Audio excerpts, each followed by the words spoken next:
From Korea to Germany. From Alaska to Puerto Rico. All over the world, the United States Army is on the alert to defend our country, you, the American people, against aggression. This is The Big Picture, an official television report to the nation from the United States Army.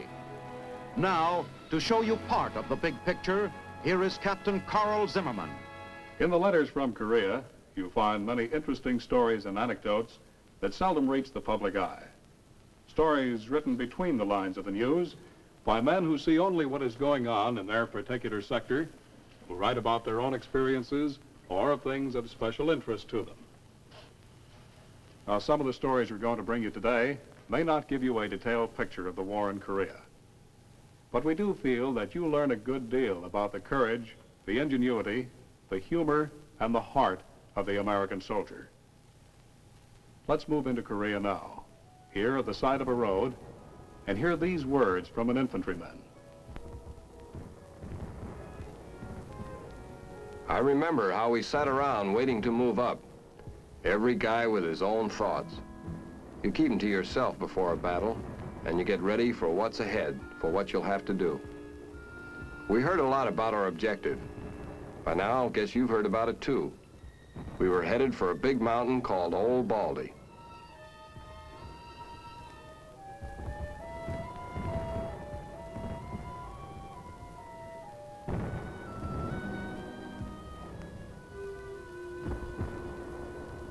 No sense worrying about what might happen to you, but that's hard to do, especially hard when you get close to the jump-off point, close to the commies dug in on that mountain, waiting for us. At dusk, our guns opened, and we moved out into the valley.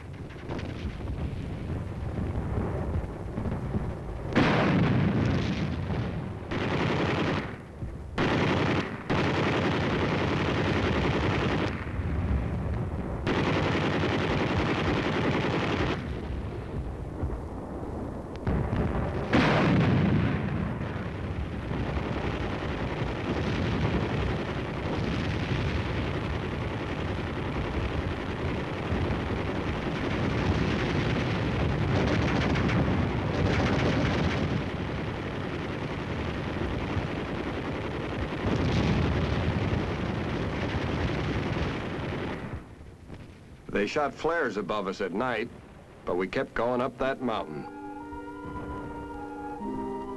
After the battle, there wasn't much to see on Old Baldy Mountain, except debris, shell holes, wrecked vehicles, and those bunkers where the Chinese lived, and where a lot of them died.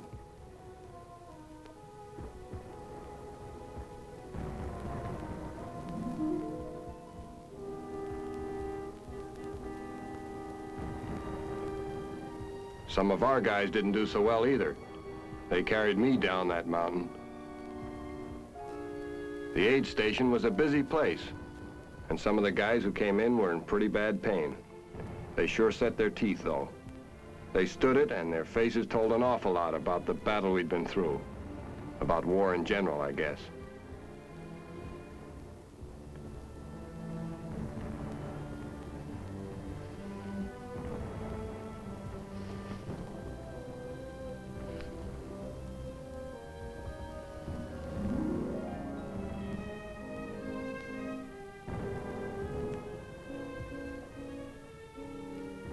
Of course, some of the guys were luckier than others.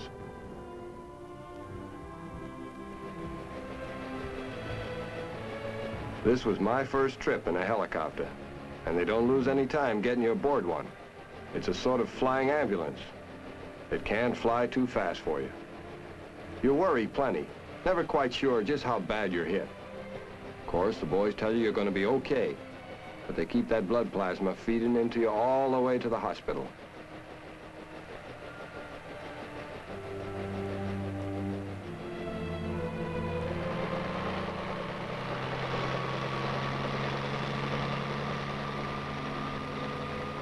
I don't remember much about the ride, but I know it was only a few minutes before we were settling down, and the reception committee was there, ready and waiting.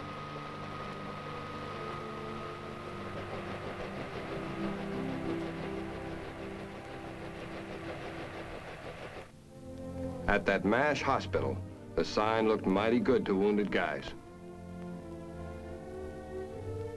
The receiving room is just a short ride by ambulance from the helicopter strip.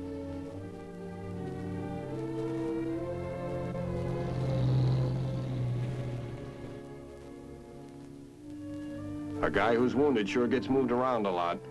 Next thing I knew, the driver said, "Well, we're here. The doc's waiting for you and everything's going to be all right." As they took me inside, the doc was talking to a guy from another outfit. When you take the dressing off, you want to put a towel or a blanket under that so we can get a better look at it. Sailor, what happened to you last night? Well, last night, sir, about 11 o'clock, I had 2 bunkers knocked down under. 2 bunkers. Right. Rebuild it or 2 separate bunkers? There's 2 separate bunkers. Now just hold still, we see this foot. He's got a wound of entrance here. Easy now in lifting it. Has he got one back there? Yes, sir. Now he has a big wound of exit down here. You got normal feeling in your foot on this side? Yes, sir. How about on this side, No. Sailor? Does it feel different to you here? Yes, sir. Okay, that's still in place. How about your other buddies up there? Well, sir, there was about 3 or 4 of them got hit last night. Got hit last night. Yes, sir. They come in through our place here? I don't know where they have not so far, sir. And how about with you today? How many more boys were in with I'm you? the only one today. You only one in your bunker when it got hit? Lieutenant, the leader, he got hit last night. You got hit last night? About 11:45. Okay. How long have you boys been up there now? We just got up there yesterday afternoon. You're just replacing the fellows that Yes, have been on the line and are now coming off. Yes, sir. But some of us weren't able to carry on a conversation. The problem here is, well, this man's wound of entrance in the upper chest and lower abdomen has gone into his abdominal cavity or just through his chest wall and injured his lung.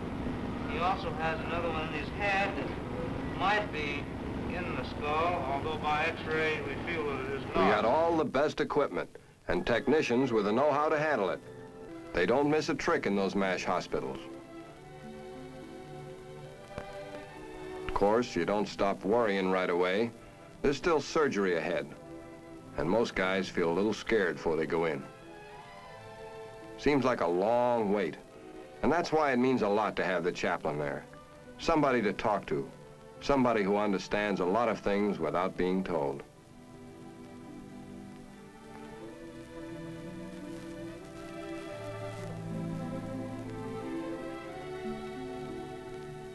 Some of the best surgeons in the world are in these hospitals near the front. If anybody can pull you through, they can. It's up to them now. Men skilled and well-trained in their profession. Of course, you don't know what's going on, but you've got confidence in them, and you know that you're getting the best medical care.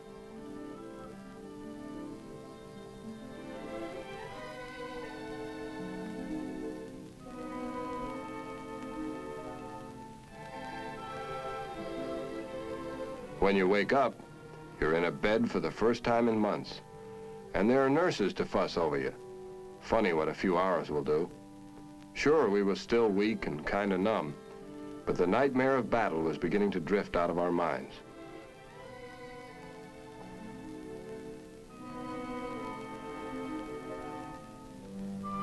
But you don't usually stay at a MASH hospital for more than 48 hours. So we were moved again. The clearing company they took us to was right next to an airfield. When we pulled in, a transport was waiting to fly us to Japan, and some of the guys would be flown from there back home. Of course, nobody was complaining about that.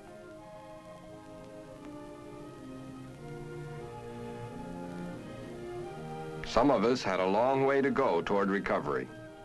Well, that's about the end of my story. We know it isn't an unusual story. It happens to lots of guys, but I never thought it would happen to me. Never thought I'd have to leave my buddies back in old Baldy Mountain. Thought about them a lot as we got ready to take off. Didn't have time to say goodbye then, but we said so long to those medics. Fine men. They sure treated us good, and we won't forget them.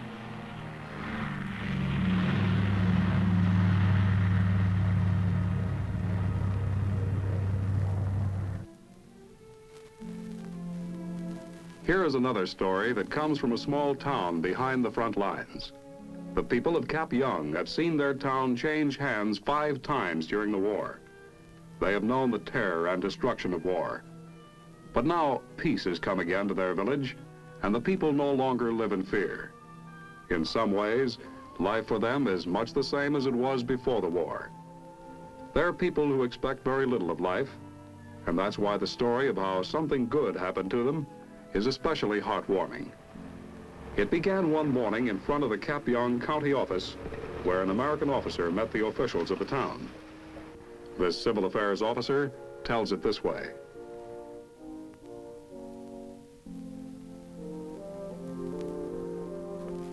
Well, you might call this the story of how the spirit of Christmas came to Capyong. It began one day while I was talking to officials of the town, asking them how we could help the people of the village. Well, they had a parley right there on the street in front of the county office, and it didn't take them long to come up with an idea.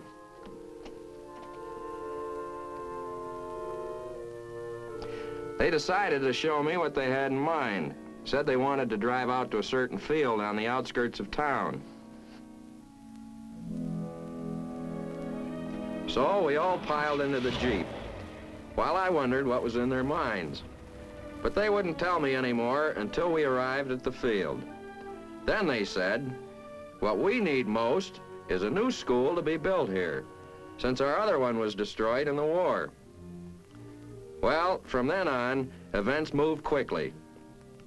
Back in town, these officials paid a visit to Major General Joseph Clellan, commanding officer of the 40th Division. They told the general about the idea, and he was all for it. But there was that time-old question, where's the money coming from? The general wasn't stumped by it. He figured all of us would be willing to chip in on a cause as good as this one, and anyway, he told these officials that he'd see what could be done. The word got around, and the school idea went over big. Have you ever seen an American soldier who didn't like kids? Well, this was a cause they just couldn't resist, and no sales talk. Nothing was needed by the guys collecting funds to build it. All over the division, the men really dug down to take care of those kids at Capyong. Men in every unit chipped in what they could and put their contributions in the hat, gladly. And in just 3 weeks, they'd contributed a total of $14,000 in bills or coins, whatever they could afford. We set up a temporary school in tents. These were all right for the time being, at least. They served well enough to get the school in session, and to get the kids back to reading, writing, and reciting their lessons. We sure liked those kids.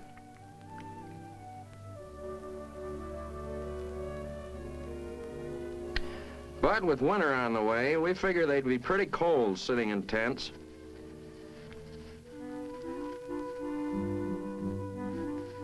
So we didn't lose any time getting the engineers in on this deal. They got right to work drawing up plans for a permanent school building.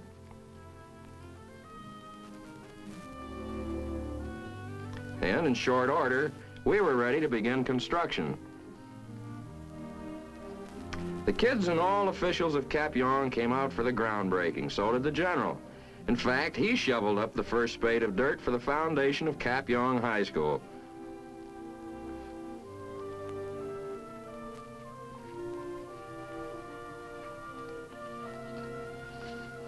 Then the actual construction got underway. The townspeople supplied the labor, and we brought in the necessary building supplies from all over Korea.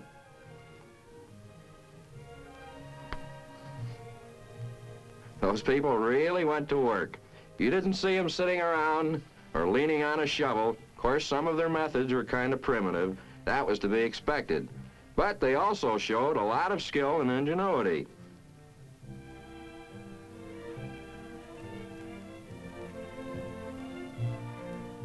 For example, the way they put the framework of this school together was pretty interesting. The beams were fitted into place and then secured by wooden pegs.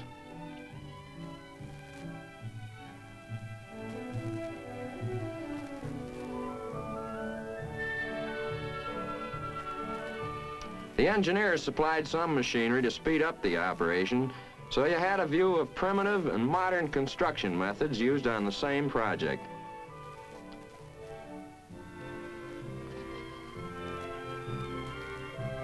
Cap Yong, a present from the 40th Division, was built to handle 500 kids. And that present materialized pretty fast. Nothing fancy, maybe, but the mud made good plaster and the tiles were solid protection against the rain. Before long, the school was ready to open its doors.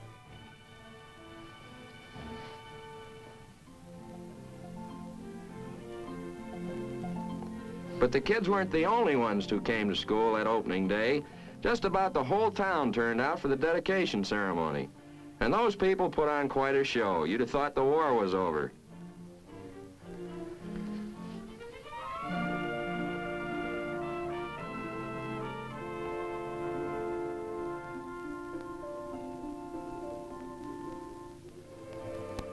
Maybe most of the villagers didn't understand the general's words, but they understood the good wishes behind them, and they returned the spirit of giving with gifts and flowers. Just to make sure those kids got to school on time, we gave them a bus captured from the commies.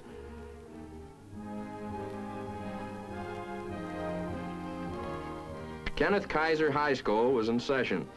The school was named after the first 40th Division man killed in Korea and dedicated, as the plaque says, to the future leaders of the Republic of Korea by the officers and men of the 40th Division, United States Army.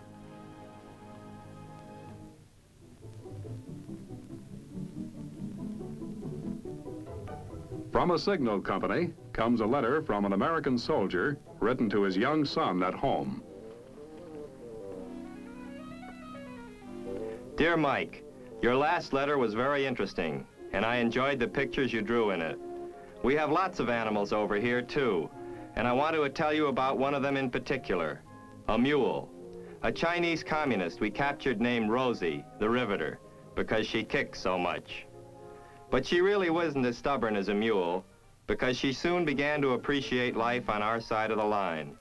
In fact, at our outfit, she became so cooperative and trustworthy that we took her into our confidence, allowed her to look at our maps, and stand in on our briefings. At one briefing in particular, Rosie agreed to help us carry out an important mission, the building of a very high-frequency radio station on top of a big mountain, hard to get up to. Well, Rosie didn't say much, but she sure studied that terrain map very carefully before we set out. Our strategy was this. Trucks would carry the bulk of the equipment to the base of the mountain. At that point, it would be loaded on the backs of Rosie the Riveter and some other mules and donkeys attached to our company. Then they would carry it up the mountain for us. Well, Rosie and a donkey friend of hers, named Sarah, started off on foot ahead of the trucks, walking together, passing the time of day. Close behind them came a mule named Elmer, who thought he could fly by flapping his ears. He also had a habit of nudging people.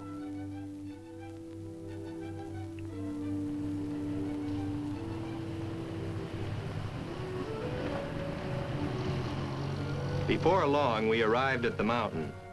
Rosie wasn't alarmed by the size and the weight of the load she was to carry. She didn't kick about it at all. You see, while a captive of the Chinese communists, she'd been worked hard night and day. But on our side of the line, she got better treatment, and she regained her strength.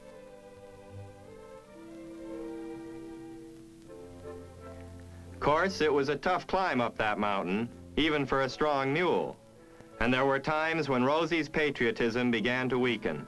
She kept going, though, encouraged on by Sarah and by the sergeant who was with her.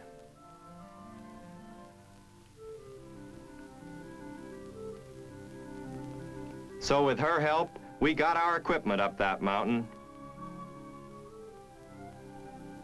We planted our antenna at the summit and made it secure, and our very high-frequency radio station went into action with the help of a former Chinese communist, Rosie the Riveter, a good American now.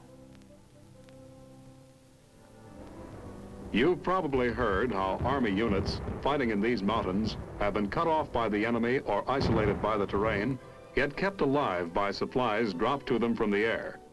A story on a quartermaster aerial supply unit comes to us from Ashiya Air Force Base in Japan, where some giant C-119 flying boxcars are based at the home of the 8081 Airborne Air Supply and Packaging Company.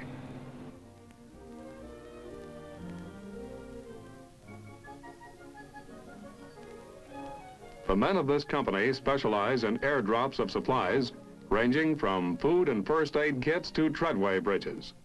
Their story is told by a veteran of the 8081. First off on this story, I ought to tell you that even though we fly a lot, we're Army personnel and proud of the patch we wear. All of us are paratroopers trained by the Army's Airborne Department and assigned to the Quartermaster Corps. We're usually called aerial delivery technicians, and we usually do our delivering early in the morning. That's because there's less wind then, better chance of hitting the target. We know how important hitting the target can be to the guys on the ground in Korea. For example, supplies packaged and dropped to the 7th Division and to the Marines help them fight their way out of the death trap at the Charwan Reservoir. But most of our missions aren't as spectacular as that one.